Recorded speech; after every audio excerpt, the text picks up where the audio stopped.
left indelible impact in all areas of life.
Gandhiji was a multi-dimensional personality.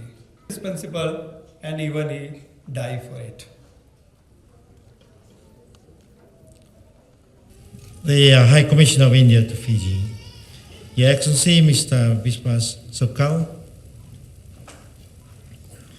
and your good wife, ma'am. The representatives of the various religious organizations present here tonight, our distinguished speakers who just spoken to us. Good friend Hafiz Khan, the good Reverend Turatatala, and Pali. So,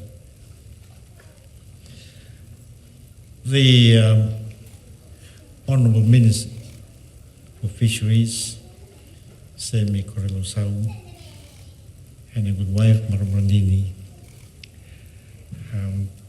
the Honorable Minister for Medical Services and Health, Rosie Akbar, the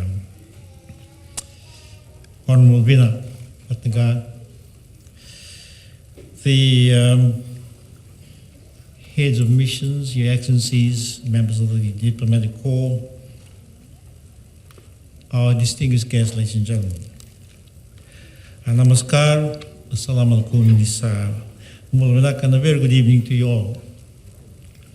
Now, I'm deeply honored to join you this evening to commemorate the 150th birth anniversary of Mohandas Karamchand Gandhi, widely known around the world as Mahatma Gandhi, the primary leader of India's independence movement and the architect of a form of non-violent opposition to what was then oppressive rule. As you have heard from our speakers tonight, Gandhiji's beliefs in self-determination and peaceful coexistence transcend time. His beliefs are still very relevant in the 21st century, as they were in the 19th and 20th centuries.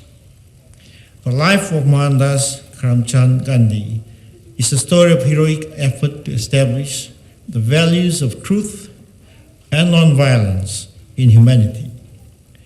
In pursuing this, he became a Mahatma, or sage. He became a messenger and liberator for many people, not only in India and South Africa, where he started his movement, but also in many other countries around the world where people were drawn to his ideals and principles.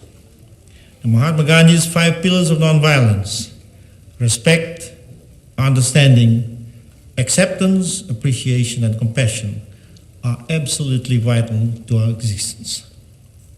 Now, these are simple habits, characteristics, or traits that we can all try to emulate and nurture at a personal level, which will have an impact on our relationship with one another and on each other person's perspectives of the world around us.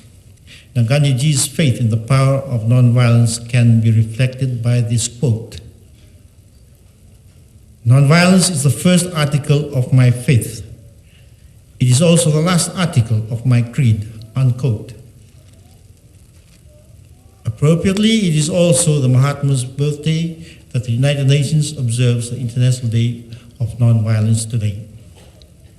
The occasion of his 150th birth anniversary offers an opportunity for all of us to reflect on the many virtues, including the principles of peace and harmony that Gandhiji espoused. It is also an opportunity to relate these virtues and principles to what is happening in society today. One wonders if many more people adopted similar worldviews as Gandhiji, the world would certainly be a better place with less violence based on interreligious acrimony and terrorism, among other atrocities which unfortunately are committed in some conflict zones around the world today. In this regard, ladies and gentlemen, I would like to commend and thank the Indian High Commission here in Suva for organizing tonight's event. It is very appropriate that the theme of today's interfaith dialogue is Mahatma Gandhi, a symbol of peace and harmony, representing the core of his life and works.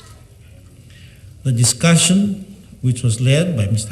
Ret'd Khan of the Fiji Muslim League, the Reverend James Bhagwan of the Methodist Church in Fiji, and Swami Tandanan of the Ramakrishna Mission, will undoubtedly generate good food for thought on efforts to promote peace and harmony within our society.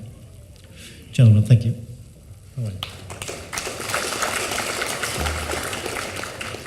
I'm reliably informed that the Government of India, through its mission here in Suva, plans to promote Gandhiji's teachings and principles of peace and harmony, especially to the younger members of our society.